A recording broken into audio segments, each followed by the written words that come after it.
What if the version of you've been chasing is actually the one you've been trying to return to all along? The one before the noise, before the burnout, before you started shrinking to fit a life that never really fit you. This isn't about starting over. It's about returning. Returning to your soul, returning to your truth, the version of you that has always been meant to be. Each week, we're going to offer up real stories, hard-earned wisdom, and practical tools from powerful returns to help you reconnect with who you are and why you're here. I'm your host, Bryan White, and this is The Return Project. Hello. Today's episode is going to knock your socks off.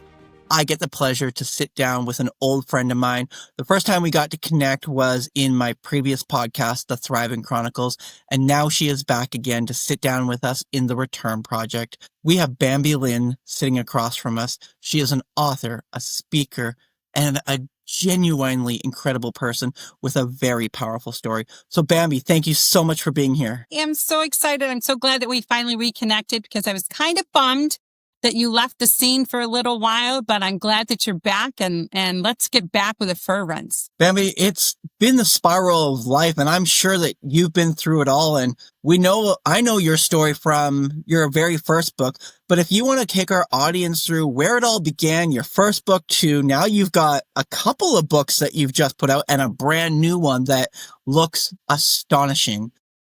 Share with our audience, where did it begin? What's your first book? What was your second book? Now it's your third book. How did this all become for you? I think it became finally being vulnerable. You know, every year, which I've mentioned on your other podcast, but people probably won't listen to it.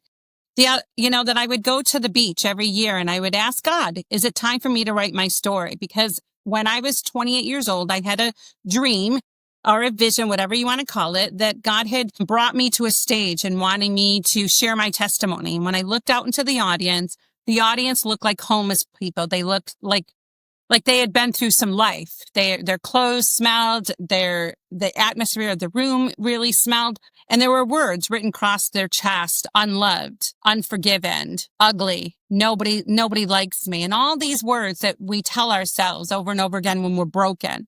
And I began to share my testimony of what God had done in my life and how he took a broken little girl and he transformed her into the person that I am today. And he did that by using my rag doll that I had as a security blanket. And as I began to share my testimony, I began to see the audience change. I began to smell the aroma of lilacs, which is my favorite flower. And I began to see their outfits changing and the room changing and new words that were written across their chests that said loved, forgiven, set free, blessed, daughter of the king, and all those words that we need to be speaking over into our lives. And that was when I was 28 years old, and I am 55 years old.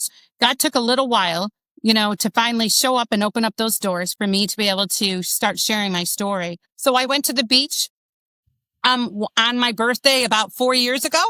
When I was 50, and I came back home and I saw my rag doll sitting on my counter. And all of a sudden, I realized that now it was time to write my story. And so that was how I began my story. That's how I began to write. It took me 3.5 weeks to write my story, The Journey of Joshephine, and because it took me 50 years to live it. And so I was ready. And when I read my book, when it came to my house and I opened it up and I sat the whole evening reading my book, I realized that I wasn't that girl anymore. I realized that God had done some work in my life. I realized that he had taken some of the onions and he had continued to strip them for me. And so I closed the book and I said, God, I know this isn't me anymore, but now it's my passion and my purpose to be able to find those women, to be able to say that, yes, you had this stuff happen to you, but now you can be set free and you don't have to live in that anymore. So now that's what I do.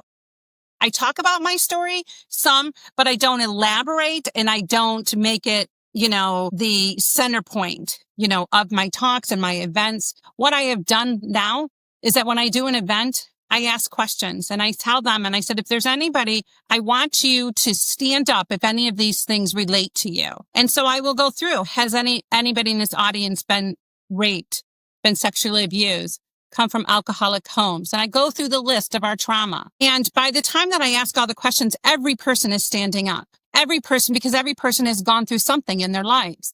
And then I say, this is not abnormal. What everybody has gone through this. What you need to do though now is that you need to not use it as your death sentence and use it as the time to heal and to be set free. And that's the part that people get scared of. That's the part, because we get safe in wearing the t-shirts. Hi, my name is Bambi and I've been through trauma. That brings safety to us. But it comes to a point that we can't be safe anymore and we need to be set free. And I tell the story when I was a young mother. I had a pressure canner blow up on me and I spent 17 days in a burn unit. But what happens when you're in a burn unit, they bring you into this room that you're put on this metal table. They tie your hands and they tie your feet and they jack you up with morphine. And then they start scrubbing the residue and the dead skin off of you. And they do that for days until they get all of the residue. That's what healing is. That's what has to happen when you are going on the journey to heal, and that you don't want to be the elephant in the room anymore of your trauma. You don't want to be the victim anymore, because when you go through that, you are then given new skin. Then new skin can grow, but it can't grow until you get rid of the residue. So my mission now, it's not always to tell the goriness of my story, because my story is no different than anybody else's. But now my story is to tell you, stop using it as a death sentence and let's put on our big girl panties. Let's get off of the medication. Let's get off of the treadmill of defeat. Let's get off of the times that we got to feel sorry for ourselves, and let's rise above it. It's kind of like what you have said about your project, the return project. You begin to start rising above it. And the rubble of life, all of us have the rubble of life. None of us are guaranteed roses and unicorns and hearts and bunnies, but we are guaranteed that we will suffer. But it's what happens through the suffering. And that's where my second book came in, The Treasures of My Heart. That is my book that talks about what treasures you get in the midst of the storm. Because sometimes we get so swallowed up by the storm and we go, I can't believe this has happened to me. Why, God? Why this? Why this? Why that? But there's treasures that are being formed. And so my second book is the different treasures that God gave to me along the path. So when you think about the metaphor of an oyster has nothing inside of the oyster until the oyster has been attacked by the parasites and the sand, and until the hurricanes crash over it and it's being defeated and it feels like, it's never going to amount to anything. And then that moment that you're able to open up the oyster, there's the pearl. The pearl in our lives is the success that we made it to the other side. It is the success that there's nothing that goes unnoticed when you are healing and when you are part of the kingdom of God. I do happen to be a born again Christian, so I do believe in the process of us always becoming the better version of ourselves and accepting what Christ has done for us. So then I was able to write that book and was able to share the metamorphosis of life, that when a monarch butterfly lands an egg on a milkweed, that egg is a butterfly. That's the destination, is a butterfly, but it has to go through a metamorphosis. So that's why you have the caterpillar, and the caterpillar has to go through the life and the process of being put into a chrysalis and then come out as a butterfly. But he was born a butterfly. Uh-huh. We were all born to do great and mighty things. When Jesus formed us in our mother's womb, even before he formed us in our mother's womb, he had destiny, he had purpose, he had value that was in us. We just had to go through the metamorphosing of realizing that. So that's where my third book comes in, which is The God Who Sees. And what I did is that I took 33 women of the Bible and I created their stories. I didn't go against, anything that was already written, but I created their stories to be relatable to us as women today. So I write about the women in the Bible that had been beaten, that had rainbow babies, that were in poverty, that had been raped, that had been violated, that had been shunned. I write their stories so that the women today would know and understand that God sees you and that he created from the foundations of time these women to help us in the year 2025. And this is my favorite book because I have been writing it for 20 years. I've been telling these women's stories for 20 years. Could you imagine being Leah in this story, which is which is the story of Rachel and Leah. And Jacob, he loves Rebecca, he loves Rachel, but yet her father, he hides and he secretly makes Jacob marry, her sister, Leah. So you imagine them getting ready. Jacob has no idea. Jacob's getting himself ready for his wedding night. He's so excited that he finally gets to be with his precious Rachel. He finally gets to spill out his love to Rachel. And that evening, he spills out his love and he leaves nothing on the table. But he wakes up the next morning and he realizes it's Leah. And the devastation of Leah thinking that she's going to be loved and she's going to be cared for, but all he had is devastation. So we see those in the Bible, but we read over them because we don't understand the depth of what really happened. But men and women have lived that story over and over again. And I just happen to tell it in a way that you would understand. So it's been a journey. It's been an amazing journey. And there's, just like you have said, before the starting of this, this podcast, you want to talk about, you had one way that you thought that you were being led, but now you have another way that you're being led is that you want people to know that you can get out of the pit. You want people to know, like Joseph was thrown into the pit by his brothers and his life was devastating and his life, wasn't going to amount to anybody, but somebody came and got him. He had to be a slave first, but they came and got him and he became a pharaoh amongst the people that saved even his family. So there's nothing that is not used, when you are going through stuff in your life. Just like I said, we're not promised this great luxury life that we all live on the mountaintops and, and everything is so great and we look up to the horizon. We're promised valleys. We're promised how to get up that mountain and the dirt that goes into our nails and the bruises on our knees. And that's what we're promised. It's not the falling down that matters because we're all going to fall down. It is the getting back up that matters and getting back up even higher and putting your shoulders back even more and your head up high because you have survived.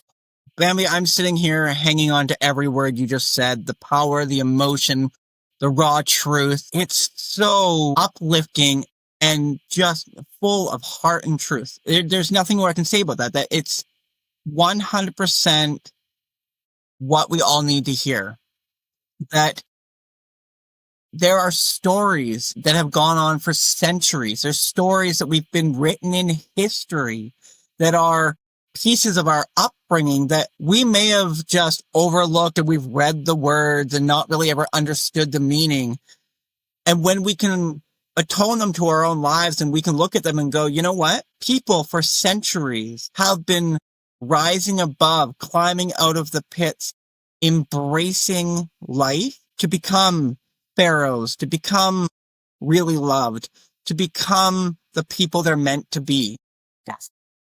One of the pieces I've always been curious about is how did you feel so, I guess, driven and inspired to keep going? You wrote one book and then you wrote your second. What was the inspiration to keep going? Was it this continuous call to keep sharing that message, to really put that out there even stronger? I had a 7th grade teacher that took me into her office and said, Bambi, you have a gift. And at that time in 7th grade, I had no idea what gifts were. I had no idea that people were speaking into my life. I had no idea of any of that. I came from a very broken home. So that kind of stuff wasn't taught to me or was spoken to me. And I realized as I began to start writing in journals and things like that people would say, Bambi, you have a gift. Like, wow, you can really write. Like, you really captivate people. And I just had a friend just recently, she said, you not only can write, but you can speak. And some authors can't speak. And then some speakers can't author, but you can do both. And I realized that there was a plan for my life. And I wish I can say that it's been this amazing, easy journey. It has been a heartbreaking journey because you think what you're writing that people want to hear. And you have, we just talked about this. You have people in your life that love you and stand by you.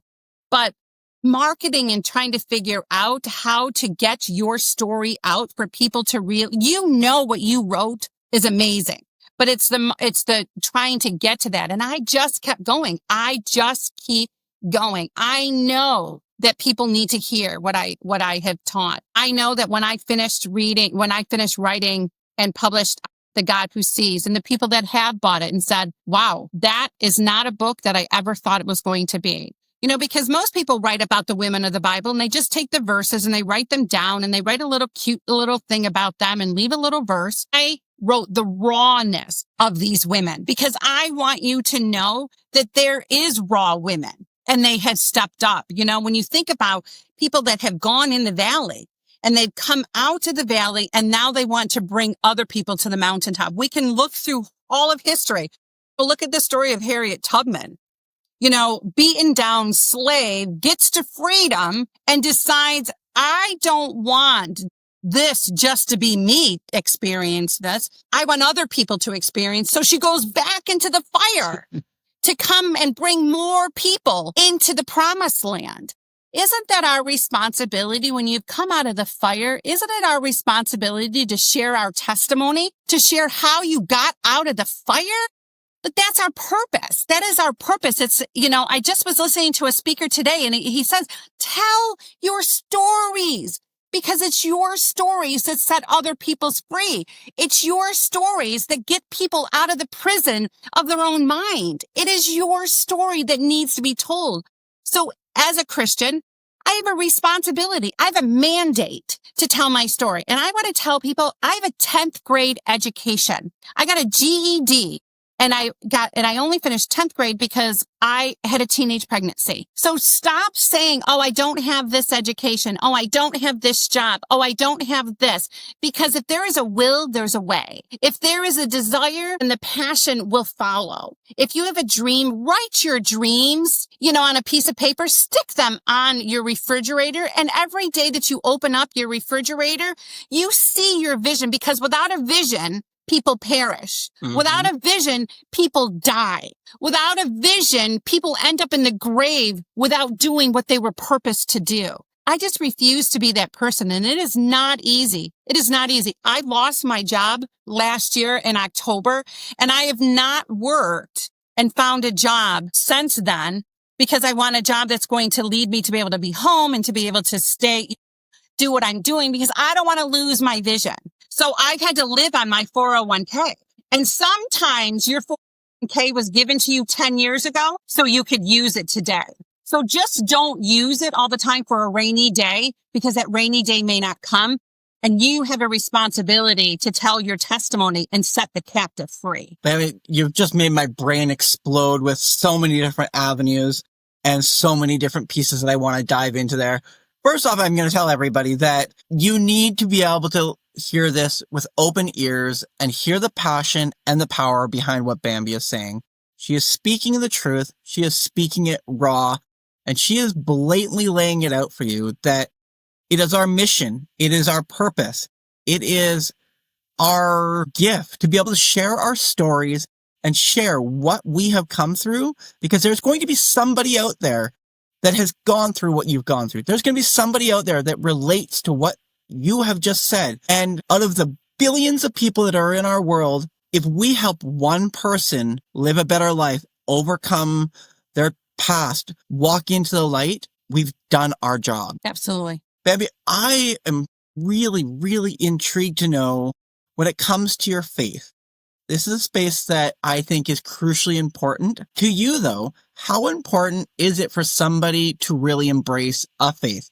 Whatever faith it is they believe in, how important is embracing it with your full heart? I just think, because I am a born again Christian and my faith, means something to me, I just continue to hang on to the hem of his garment, and it gives you purpose. I accepted Christ into my life as a 16-year-old girl on a bridge, ready to end my life and say, there's nobody that's ever going to even notice that I'm gone. It may be days and days and days if they find me and if they choose to look for me. And that was my desire that I knew nobody was going to notice me. I knew nobody was going to care. So on that day, in December 28th of 1980, I went to jump off a bridge and to end my life. A police officer stopped me, threw me into the back of his car, and took me to a psychiatric center for children. And that is where I found out that I was pregnant. And my daughter now is 38 years old. And at that very moment, I didn't know what it was going to mean. I didn't know how I was going to go about it. But I said, if there truly is a God, because when I was a young girl, I went to church on a church bus. So I was the misfit. So the church bus would come around our neighborhoods and they would pick up the little misfits, the little raggedy kids, and take them to church. Well, when I was taken to church, I didn't think that Jesus was for me because I wasn't a popular name in the church. I wasn't a Brown or a Phillips or a Smith. I was just a ragged old misfit. But that day that I was in that psychiatric center and I got on my knees before God and I said, I don't know whether you'll accept me, but you know what? I'll try the rest of my life if you could just save me and my baby. And I'll try the rest of my life to guarantee you that it was a good thing to save my soul and to save my baby. And that's where my journey began. My journey began out of desperation. My journey began not out of thinking that God was a loving God, because I didn't. I didn't think he was a loving God. I thought he was a God that had a baseball bat ready to take me out of his home and ready to take me out of his family. But then I began to learn and I began to experience the loving arms that he never let me go. I began to experience the grace and the mercy that he had for me, that every time I would fall down and make a mistake, I would think that there was a baseball bat in the corner. And I would gradually see that God has removed that baseball cap out of my mind, the baseball bat out of my mind, that he removed it to show me his love and his grace. It's not been easy. It has been a faith walk. And sometimes that is what living is. It's a faith. It's something that you cannot see. It's kind of like the wind. You can feel the wind, but you may not be able to see it. But I have seen evidence over and over and over again that God's got my back. Sometimes it's been at the last moment. Sometimes it's been as suddenly. Sometimes it's when I've opened and went around the corner that he has showed up, that I'm thinking, is he ever going to show up for me? That doesn't mean that I haven't gone through different things in my life, but it does mean that I stood on the solid rock and I said, I will not be moved until you move me. I will not feel your love. I will hang on to the hem of your garment for dear life, and I will worship you and honor you in all the days of your lives. It's about moments. It's about moments in your life, realizing that this is only a moment. If I would have taken my life 38 years ago, I would not have this precious daughter that has just been my best friend, and then 5 other children after. I tell people all the time, we only have moments. You never get to live this moment again. Like you and I, we're taking each other's moments away. We'll never get these moments back, but it was worth sharing that moment. And sometimes even in the darkest moments of your life, it's worth just laying down and falling asleep to get up to the next moment. Don't take your moments away and don't take them for granted, because those moments lead to the next moment and lead to the next moment, and then leads to a Nana that is 55 years old with 6 children and 15 grandchildren, written 3 books. I'm a public speaker. I'm an influencer. That's what that moment lives for. And here I thought, sitting on a bridge, that nobody would ever find me, but yet God found me. And he created who I am today. And he gave me a testimony to be able to share that let's live out our moments and let's live them out for him.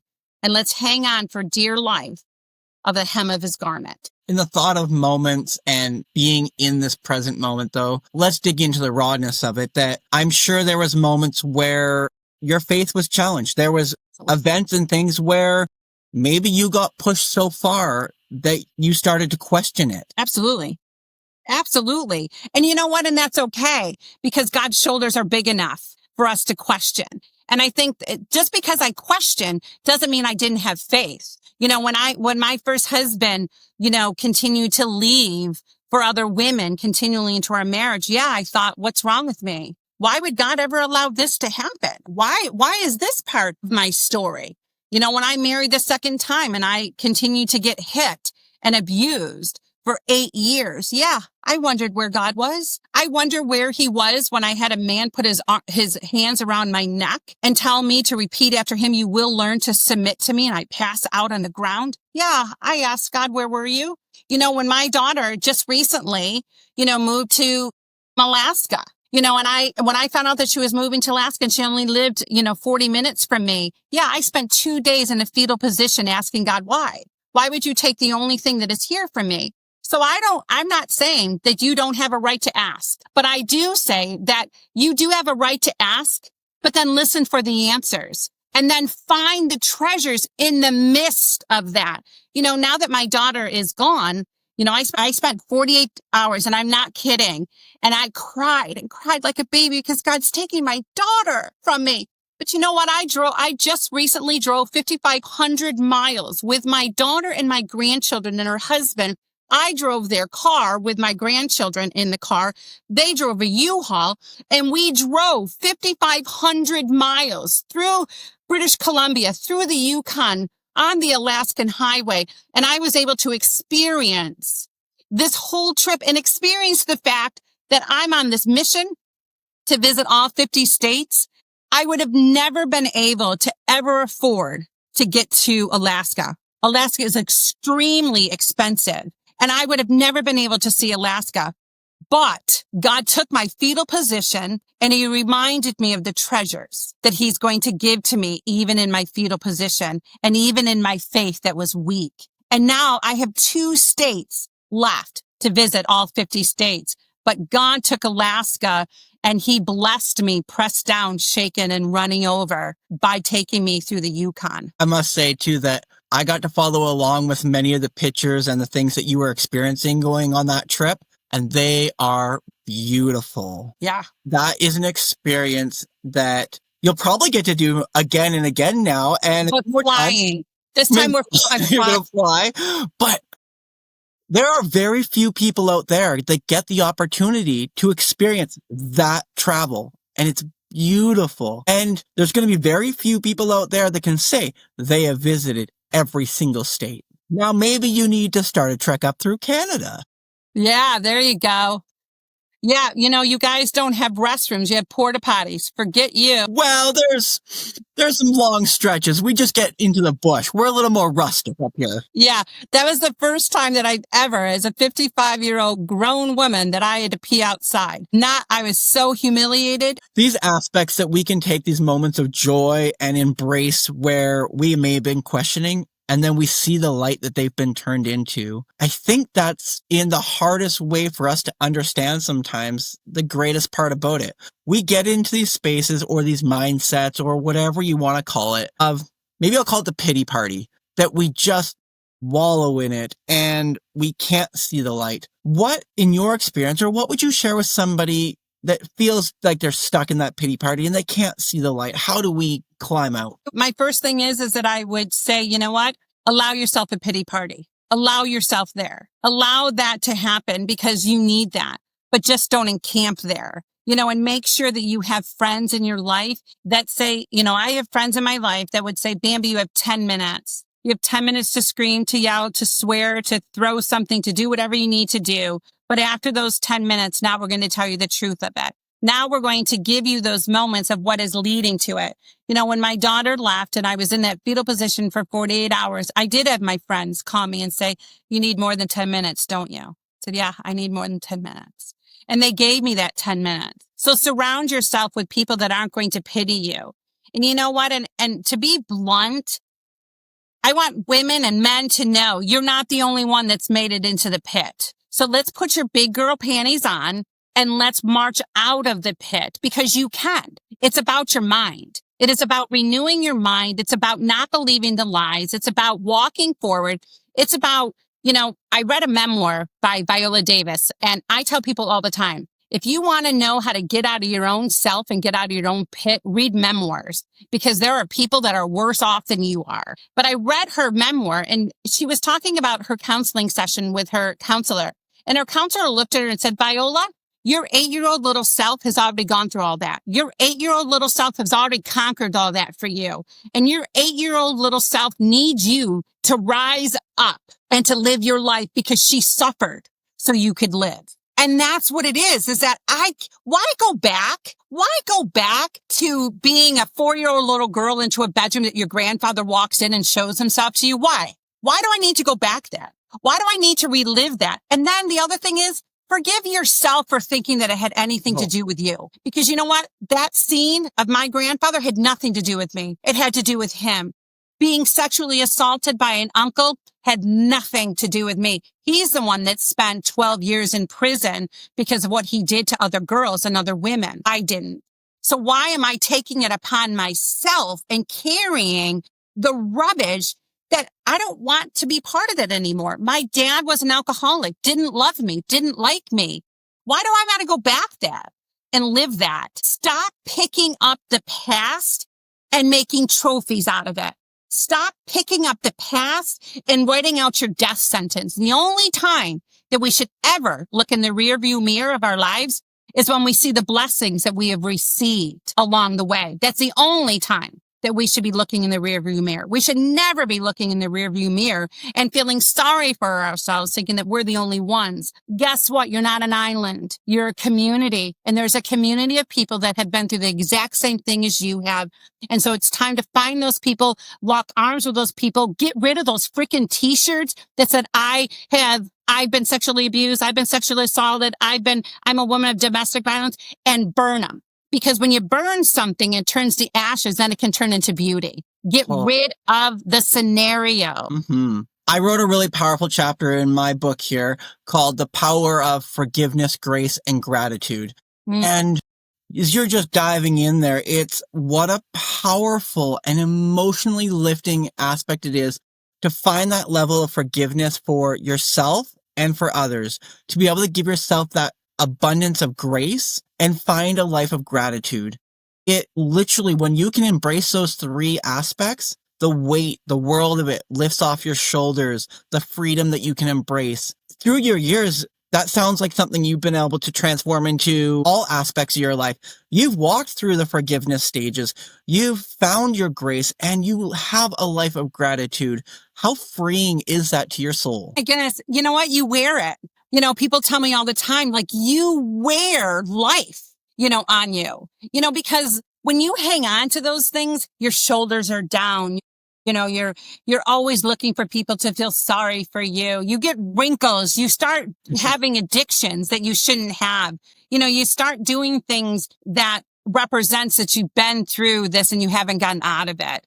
Yes, we are all in the fire. But you know what? There's a Bible story in the fire that 3 brothers went into the fire, but they came out of the fire not charred, not burnt, and they didn't even smell like smoke because they had somebody else in the fire with them. And that's what it is. It's like, I stopped wanting to be the elephant in the room that people were hiding from.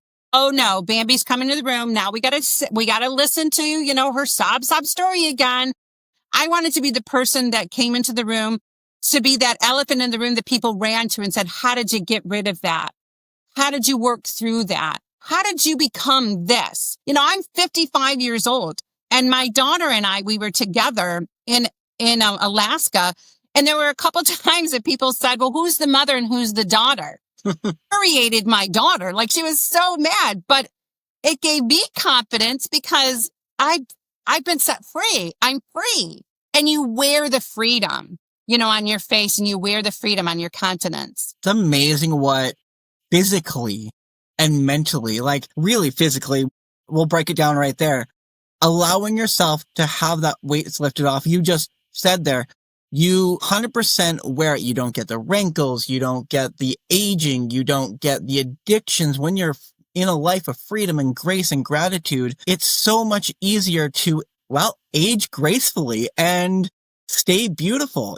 I really hope that when I'm in my late 80s and 90s that I still look really fantastic, because it's just going to be so much easier when I don't find myself always, oh my gosh, but I can be happy and cheerful. The greatest wrinkles that I want to have are going to be around my smile. Yes, absolutely. And I laugh all the time. I am a laugher. I am somebody that giggles. I am somebody that I will be in my car and I remember things, in my car, and I just will start laughing. And, and every Tuesday, I actually hang out with a group of women that are from 64 to 92. And they've all been through some stuff in their lives. I mean, you think my story? Holy crap. I don't know if I could have survived their stories. But they come together at dinner, and have this attitude, and they're writers, they're painters, they're photographers still. In, 65 to 92, they're still making a difference, into this world and into this society. You've now written your 3 books. You speak to millions of people. You're on hundreds of podcasts. If you could break those down to 3, just 3 of your favorite moments or biggest secrets that have brought on this power, this love, and this, explosion of growth that you've had, what would those top 3 be? I would say vulnerability would be definitely one of them, is that I'm not afraid to tell my story. I'm not afraid to be raw. I'm not afraid to share experiences that I've experienced. I've had some embarrassing moments, that have been aired. I have the name Bambi, and I have been on like 5 different radio stations, and they accidentally thought that I was the other Bambi that writes Renaissance porn. So they thought that it was me. And so they're asking me these questions, and I'm finally dawned on me, oh my word, no. So live in those moments and take those embarrassing moments that you experience and just make it part of life, because we all have embarrassing moments. So I would definitely say that. And I would say the times that I know that I can tell you the times that the Holy Spirit showed up and it wasn't me speaking anymore. The times that I was sharing my story, that I was being just as vulnerable as the audience and as the interviewer. Those have been some amazing moments in my life. Just like you said, I have been on a lot of podcasts, and I'm not famous.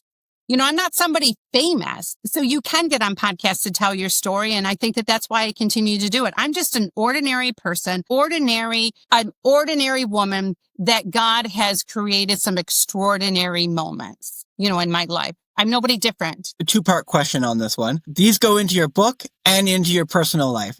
There's that, if you could go back and start from the beginning, your very first book, what is one of your greatest pieces that you would correct, fix, or think to redo now that you've had this experience in writing 3 different books? And the second part to that is, if you could go back and talk to your younger self, what's the greatest piece of advice you would share? It's funny that you asked that, because I was on a podcast that the woman at the end of the podcast, she tells you beforehand that she wants you to write a story she wants you to write a letter to your younger self, and that she makes you read it, on her podcast at the end. And so when I had to do that, I wrote about that I wanted to thank my younger self for never giving up my sparkle. That when I walked into the room and nobody wanted me into a room, I still danced around the room to make sure that people knew that I was put into a box, in my life. But God continued to open up that box, and that I thought, and I thanked that younger version of myself for the sparkle that she never gave up. And so that now I can walk into rooms with that sparkle, but now I just add some glitter, to the whole atmosphere of the room. So that would be what I would do. That's my younger self, is thanking myself that no matter what happened to me, no matter the abuse, the trauma that I had gone through, I never lost the sparkle. If I could think about what I would write again or what I would add, I don't know if I would change anything, because I was vulnerable, and I don't know if I would change anything because then it may change the purpose of the book.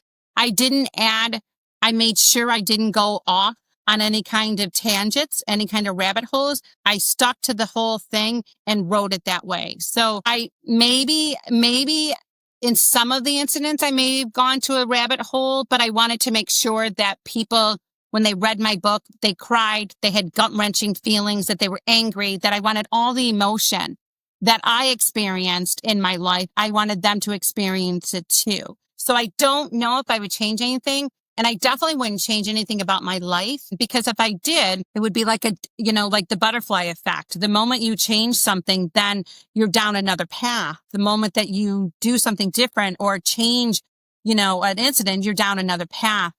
And I don't think that I would want to go down other paths. I want to authentically be me and embrace even the hardships and even the tears that I have shed for being me, but I wouldn't want to change anything. Because if you change anything, you become something different. So now looking into the future, what is on the horizon? Do you have any more projects? Do you have anything under wraps that you can share with us? Well, I am writing a book on travel because I figured, I have 48 states and I should be able to finish the last 2 states, which is Oklahoma and New Mexico, because I'm speaking at a women's event in Detroit, Texas. So I should be able to do that. So I am writing my 4th book on travel. And then I have my 5th book, in my mind, because there's some women that I didn't write about in the Bible, and I would love to tell their stories. I have been, public speaking a little bit more, and had gone to events that I just got back from being one of the guests at a 3-day revival. And so that's been amazing. I'm still speaking at homeless gatherings of women. And my mission and my prayer is that God continues to open up the doors for that I can continue to share my story and to share my love and how God took a broken little girl and he mended her and he made me who I am today. So that's on my horizon, is events, just like all of us that are influencers, we want to influence the next generation. So I want to be able to go out there and to be asked to speak at places and to be able to help set the captive free by my testimony. This seems like a great place to bring our conversation full circle. And at the end of every one of my podcasts, I like to pose a really powerful question. And I've got to hear your answer once before, so I'm curious to know if it's going to at all change or if it's still going to be the same. But the question I'll throw out to you again is, Bambi, what is your definition of truly living your best life? Oh my goodness, I think I'm living my best life. Is to looking in the mirror every day and speaking those words of positivity over your life and using your life to be vulnerable, that you are your own superhero, and to continue to put on your cape every day. You don't need somebody else's cape. You just need your own. And I continue to look in the rearview mirror of my life only to see that God has never left me nor forsaken me, and he's never turned his back on me. And that would be my authentic, powerful life and who I am. And I continue to fix that crown every single day because sometimes it tilts. Beautifully said. Bambi, you have passion. You have a fire, and you still have your sparkle to this day. And I can't wait to see where it's going to continue to take you. I know that you are changing people's lives. You are helping people embrace their faith. You are helping people farther and reaching more spaces, communities, putting more ripples into that water than you're ever going to get to know. Well, thank you. And so are you. And I'm so glad that you're back. I mean, you were a powerful interviewer. So I'm so glad that you're back. I'm so glad that you got yourself out of the rubble. I'm so glad that you didn't stay in the pit, but you climbed yourself off. I'm so glad that you fell, but you decided to get back up, because that's what life is about. So I'm so excited to see what's going to happen in your life. And I'm so excited to be part of this journey that you are on. Thank you so much, Bambi. It's been an absolute pleasure. Take care. Thank you. That's a wrap on today's episode. A heartfelt thank you to our guests for showing up with honesty, depth, and wisdom. And thank you for listening in. I hope something in this conversation stirred something in you, a memory, a reminder, or maybe even a return to a part of yourself that's been waiting. If you enjoyed this episode, can I ask a quick 30-second favor? Share it with someone you know, someone who might need to hear this message too. And don't forget to explore past episodes. There's so much more waiting for you there. Until next time, I'm your host, Bryan White, and this is The Return Project.